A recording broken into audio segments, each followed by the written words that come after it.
The man who fired me didn't know. I designed his entire career. The moment he said my name in that meeting, I knew he had already decided. Not based on performance, not based on facts, but on positioning, and that made it worse. Because when someone fires you out of anger, there's still room for regret.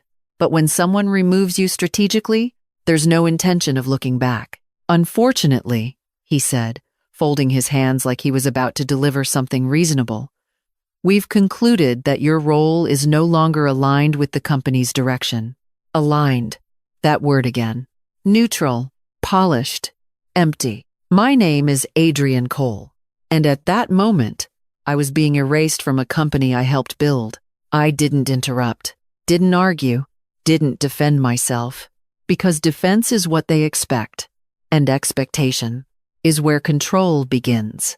Instead, I nodded, slowly, calmly. Have you ever watched someone rewrite history right in front of you as if you were never part of it? If yes, comment number 1 below. I read every single one.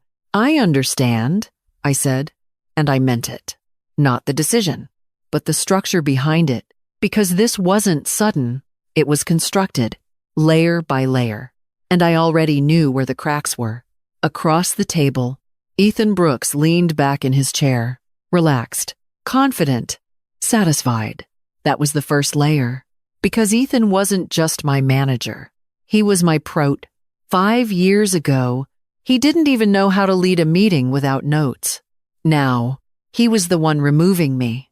Or at least, that's what he believed. HR will follow up with the details, he continued. We appreciate your contributions. Contributions, not impact, not leadership, not ownership, just contributions. I almost smiled, because language always reveals intent, and his intent was clear. Minimize, distance, replace. But what he didn't understand was that systems don't forget, people do, and I had built the systems. 5 years ago, the company was collapsing quietly, not publicly, not dramatically, but internally.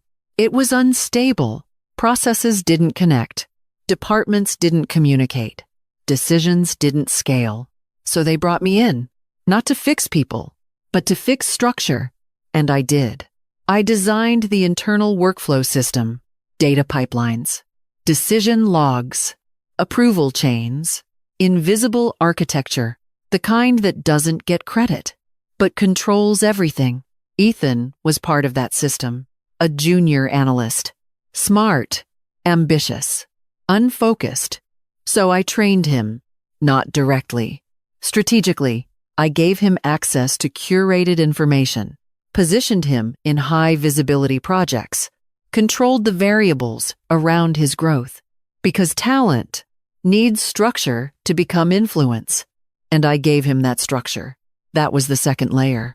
Do you have any questions? HR asked. Of course she did. That's part of the script. Offer a moment of agency. After removing all actual power, I shook my head. No. Ask. Because questions are for people who don't already know the outcome. And I knew this wasn't the end. This was just activation. I packed my things slowly, deliberately, because control always starts with small actions. Laptop, notebook, access card, each item placed exactly where it belonged. No rush, no emotion, because they were watching, not closely, but enough. And perception matters, especially when people think they've already won. As I walked out, Ethan stopped me. Adrian, he said. I turned. Of course I did. He needed this moment. Closure. Validation. Look, he continued, lowering his voice. This isn't personal. That was the third layer. Because it was. Deeply. But admitting that would expose weakness. And Ethan had learned one thing from me very well. Never expose weakness. It never is, I replied. Calm, neutral, unaffected. And that unsettled him. Just slightly, but enough. The first call came 3 hours later. Not from HR, not from the company, from someone else. Adrian, the voice said, we need to talk. Of course they did, because removal creates gaps, and gaps create questions. What about? I asked, even though I already knew. The system, he said. Something's not responding. I leaned back in my chair, because there it was. The fourth layer.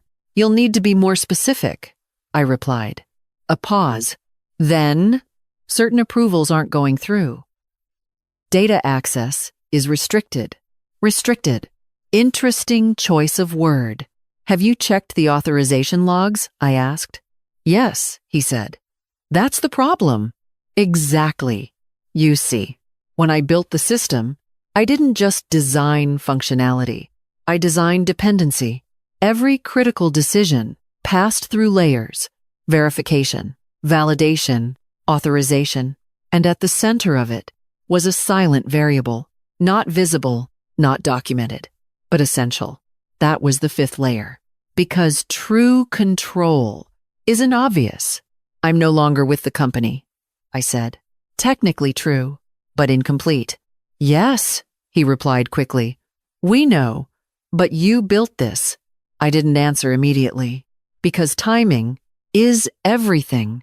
Then I'm sure you'll figure it out, I said. And I hung up. By the next morning, it had escalated.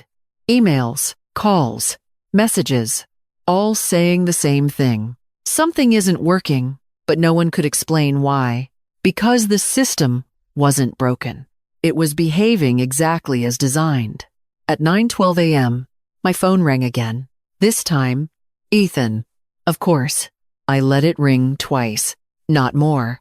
Not less. Then answered. Adrian. Adrian. No greeting. No structure. Just urgency. That was new. Yes? I said. Calm. Measured. We need you to come in, he said. Need. Not request. Not ask. Need. I smiled. Slightly. Internally. Why? I asked. Because forcing articulation creates pressure. The system isn't functioning correctly, he said. We can't process approvals. Operations are stalled. Operations. Stalled. Good. And you think I can fix it? I asked. A pause. Small, but revealing. Yes, there it was. Recognition. Delayed, but necessary. I'm not available, I said, and the silence that followed was heavier than anything said before. Adrian, he said, slower now, more controlled. This is affecting the entire company. I stood up, walked to the window, because perspective matters. So is my role, I replied. Not emotional, just factual. You're doing this on purpose, he said. No, he wasn't asking anymore. He was realizing. That was the sixth layer. No, I said calmly. A pause. To do any one. You live experiencing it. 2 hours later, I was back in the building. Not as an employee, as a solution. That difference is everything. The room felt different. Same table, same chairs, same people. But the dynamic had shifted because control had shifted. Thank you for coming, HR said. Polite, careful. I'm here to observe, I replied. And I meant it. Ethan stood near the screen, explaining, failing, because explanation without understanding is just noise. Certain workflows are locked, he said. We can't override them. Of course you can't. They weren't designed to be overridden. They were designed to be respected. Show me, I said. He hesitated, just for a second, but enough, then stepped aside. That was the seventh layer. Because stepping aside means giving up position, I looked at the system. Calm, ADR, unchanged. Where is the failure point? I asked. We don't know, he said. Honest. Finally, I navigated through the interface. Slowly, deliberately, because speed creates confusion, and I wanted clarity. Then I stopped, right where I knew I would. Here, I said. They leaned in, all of them, because attention follows certainty. This layer requires primary authorization, I explained. We have that, Ethan said quickly. Do you? I didn't respond. I just opened the log. And there it was. Clear, undeniable. The authorization key has been revoked, I said. Silence. Immediate. Heavy. Revoked. HR repeated. How? Ethan asked. Good question. I turned to him, directly. Calm.